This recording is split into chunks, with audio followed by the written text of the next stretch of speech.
¿Qué tan acarrelado está Nicolás Maduro? Esta es la semana clave para medir fuerzas en Venezuela. Hola, yo soy Cristina Castro, directora de Semana.com, y hoy en el tema de El Diario, el podcast en el que los periodistas les contamos el asunto más importante del día, hablaremos de la situación internacional que vive en este momento el presidente de Venezuela, Nicolás Maduro. Están conmigo José Guarnizo, editor general de Semana.com, y el editor internacional de la revista, Camilo Amaya. Esta semana será clave para tomar la temperatura de Venezuela. Por un lado, este lunes despertamos con la noticia de que España, Francia, Alemania y el Reino Unido reconocieron la legitimidad de Juan Guaidó como presidente interino de Venezuela. A ellos se unieron otros países de la Unión Europea como Dinamarca, Austria y Hungría. Camilo, ¿qué tan significativos son todos estos apoyos que se han estado dando a Juan Guaidó en las últimas horas? Bueno, era algo que se estaba esperando desde la semana pasada. Recordemos que había un ultimátum que había hecho la Unión Europea en cabeza de Pedro Sánchez precisamente, de que si Nicolás Maduro no convocaba elecciones democráticas en un plazo de 8 días, pues iba a reconocer el gobierno de Juan Guaidó, lo que ocurrió esta mañana con la declaración que dio el presidente desde el Palacio de la Moncloa. El gobierno de España anuncia que reconoce oficialmente al presidente de la Asamblea de Venezuela, al señor Guaidó Márquez, como presidente encargado de Venezuela. Bueno, pues estas eran las palabras de Pedro Sánchez, que quizás pues era uno de los países que no se había pronunciado directamente sobre la situación que vive actualmente Venezuela. Esta mañana en la revista Rodrigo Pardo, nuestro director editorial, estuvo con Julio Londoño, el decano académico de Relaciones Internacionales de la Universidad del Rosario. Tanto Rodrigo Pardo como Julio Londoño son verdaderos expertos en la situación venezolana. Ambos fueron embajadores en ese país y ambos fueron cancilleres de Colombia. En una conversación muy franca hablaron de lo que significan estos apoyos que se han dado en las últimas horas. Escuchémoslos. Yo veo que no es muy probable que Maduro de un momento para otro, simplemente por el reconocimiento que hacen de Guaidó una serie de países latinoamericanos y europeos, vaya a abandonar el poder en Venezuela, sabiendo él precisamente lo que le espera en el futuro. Bueno, ratificando un poco lo que dice el profesor Julio Londoño, a las pocas horas del pronunciamiento de Pedro Sánchez, Nicolás Maduro se dio a la tarea, por supuesto, de contradecirlo, y esto fue lo que le dijo. Se concretara una intervención militar gringa, sus manos, señor Pedro Sánchez, quedarán llenas de sangre, como quedaron las manos de José María Aznar en la guerra de Irak. Quedará manchado en sangre para siempre y la historia lo recordará como un pelele que se puso al servicio de la política guerrerista, intervencionista de Donald Trump, señor Pedro Sánchez.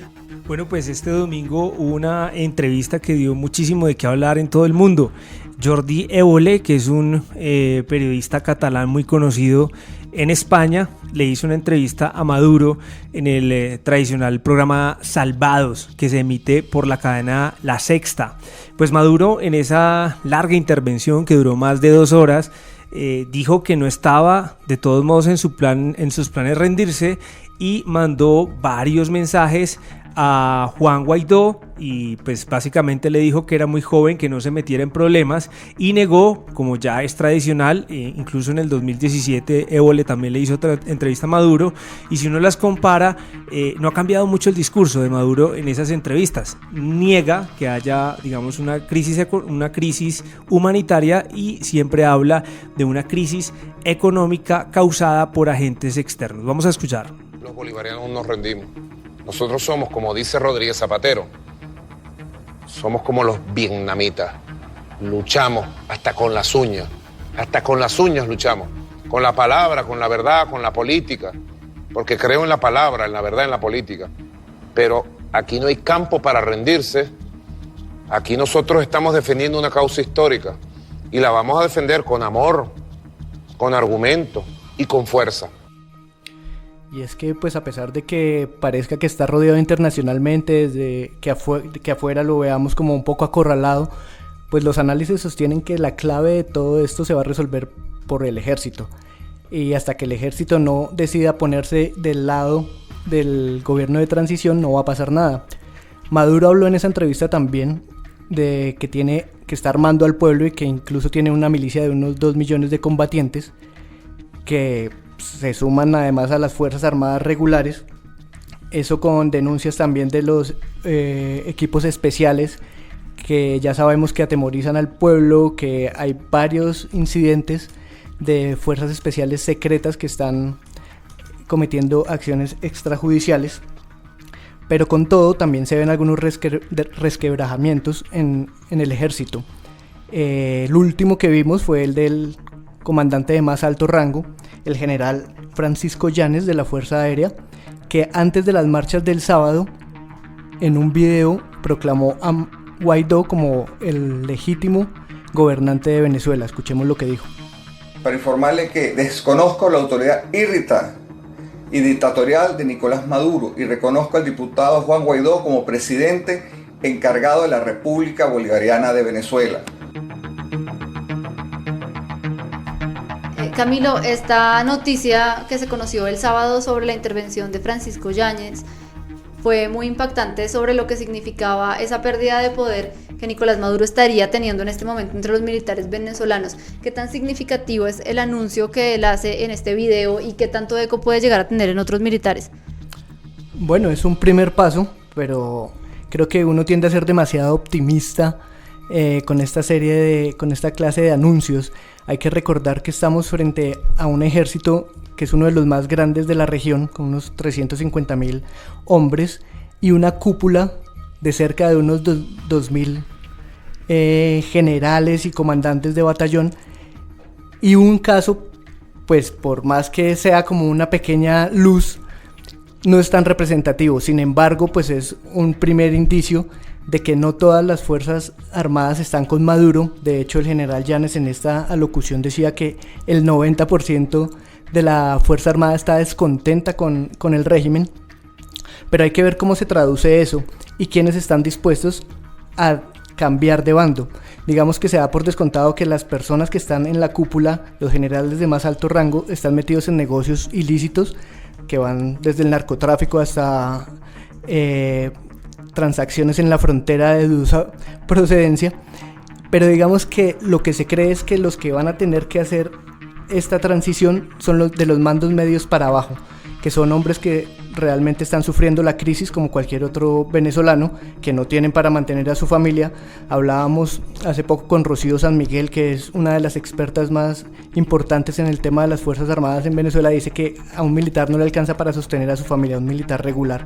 Entonces se espera que sea esa fuerza, que no es la cúpula, la que de un momento a otro se voltee y declare su apoyo a Guaidó. Por otra parte, si uno se fija en los discursos de Guaidó, él no es que esté buscando un golpe de Estado propiciado por las Fuerzas Armadas, sino simplemente que cese la represión. Le ha dicho a los militares muchas veces que no usen sus armas para reprimir al pueblo, lo cual ha sido un mensaje muy inteligente, porque ha sido menos de línea dura, no es de oposición a la fuerza militar, sino tratando de ganarse el favor de ellos y que simplemente no ataquen a la gente. Camilo, pues también fue muy simbólico que justo ese sábado en que este video se volvió viral, se realizaron estas gigantescas marchas de la oposición en las calles de Venezuela. Sabemos que hay un gran debate alrededor de si un número significativo de personas salió también a apoyar a Nicolás Maduro, pero en todo caso lo que sí es cierto es que este sábado fue un día muy significativo en lo que se ve venir como este acorralamiento de Nicolás Maduro. Justo ese día que se cumplían los 20 años de la Revolución Bolivariana, Guaidó aprovechó esa intervención en esa gigantesca marcha para reiterar su llamado a que las fuerzas militares se pongan del lado del pueblo y no usen las armas para la represión. Escuchemos lo que dijo. No solamente es ponerse del lado de la Constitución, soldado de la patria. No. Es tu rol en la reconstrucción de Venezuela, en ejercer soberanía, en expulsar al ELN de frontera venezolana, en generar gobernabilidad, soberanía, seguridad. Bueno, pues a todas estas muchos se preguntan, bueno, ¿quién está con quién? En definitiva, ¿cuáles son los países que reconocen a Maduro y cuáles son los que reconocen a Guaidó? Está Reino Unido, Alemania, que se unió esta mañana también, y hay pues todos los 14 países del Grupo de Lima, que es un bloque de naciones americanas que están críticas a Maduro, y por supuesto dentro de los que está Argentina, Brasil, Canadá, Chile, Colombia, Costa Rica, Guatemala, Honduras, Panamá, Paraguay y Perú. La lista incluye además Australia, Israel y Ecuador, pero también hay países que llaman al diálogo, que son un poco, digamos, se alejan un poco más de la posición del Grupo de Lima y que esperan que haya una salida pacífica a esta situación. Entre ellos está Italia, Grecia, México y Uruguay, y la ONU también, que ha hecho un llamado a una salida pacífica y no guerrerista en toda esta situación. Y por supuesto, del otro lado, Cristina y Camilo, están los países que reconocen a Nicolás Maduro como presidente legítimo de esa nación. Entre ellos están, por supuesto, Rusia, China, Turquía, Cuba, Bolivia y Nicaragua, que son los que se mantienen leales a Maduro. Precisamente, hablando un poco de ese tema, el jueves se va a hacer la primera reunión del Grupo Internacional de Contacto sobre Venezuela. ¿Quiénes son ellos? Son 8 países de la Unión Europea. Está España, Alemania, Francia, Italia, Holanda, Portugal, Suecia y Reino Unido, además de Bolivia, Costa Rica, Ecuador y Uruguay. Son los países que buscan abrir una mesa de diálogo, evitar una intervención, por supuesto, y que han sido criticados de una parte porque dicen que lo que están haciendo con estas medidas un poco más neutrales es darle un poco de oxígeno al gobierno de Maduro. Por su parte, la ONU no ha tomado parte por ninguna de las acciones, sino que dice que en el momento, hoy Antonio Guterres dijo que la ONU, ese organismo, solo tomará acciones una vez sea solicitado por las partes, cuando las partes, entiéndase el gobierno Maduro y el gobierno Guaidó, le pidan intervenir. Mientras tanto se mantendrá al margen.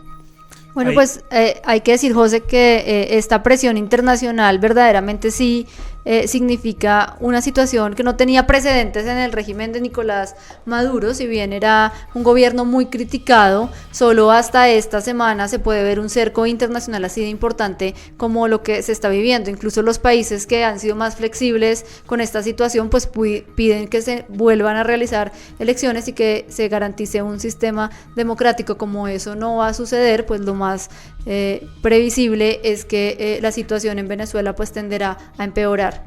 Así es, Cristina. Dentro de las declaraciones que dio Nicolás Maduro al programa La Sexta, llamaba muchísimo la atención lo que mencionaba Camilo anteriormente sobre armar a 2 millones de milicias. Esto hace recordar muchísimo una crónica que escribió John Lee Anderson hace varios años, que se llama El poder y la torre, donde demostraba que no necesariamente Chávez iba a mantener en el poder, o su mayor arma era el ejército, sino era armar a los civiles, porque ellos eran los únicos que iban a salir a responder su gobierno. Claro, hay que tener en cuenta que las condiciones de este Chávez, con los precios del petróleo arriba, con las commodities arriba, que podía subsidiar un poco su régimen, han cambiado muchísimo, lo cual Maduro no tiene ese nivel de cohesión, precisamente porque su pueblo se está muriendo de hambre en este momento y no tiene cómo sostener, con la caída de los precios del petróleo, de la producción, él no tiene cómo sostener a este pueblo. Entonces digamos que está por verse qué tantas personas estén dispuestas a luchar por Maduro. Hablaban, por ejemplo, en ese programa de Jordi, de una posible guerra civil. ¿Es posible que haya una guerra civil en Venezuela? Y la respuesta de muchos analistas es que para una guerra civil se necesitan dos bandos, y no está muy claro que en Venezuela haya 2 bandos en este momento. Lo que hay es un régimen y una población que está pasando unas horas muy difíciles, unos momentos muy difíciles. De hecho, esta semana también se va a medir mucho la temperatura con la entrada de la ayuda humanitaria. Recordemos que hay un plan de abastecimiento de ayuda humanitaria liderado por Colombia, con un centro de abastecimiento en Cúcuta y unos corredores humanitarios que van a empezar a tratar de llevar la ayuda humanitaria, esto es medicinas y alimentos, a Venezuela. Hay que ver qué papel toman las Fuerzas Armadas venezolanas en este caso, porque ellas son las únicas que pueden impedir o dejar que esto suceda. Ahí se va a saber un poco de qué lado están y qué tanto van a respaldar al régimen, o están abriéndose un poco más de ese lado del pueblo y el llamado de Juan Guaidó. Bueno, Camilo, pues será el cerco definitivo para Nicolás Maduro. Este fue el tema del día en El Diario.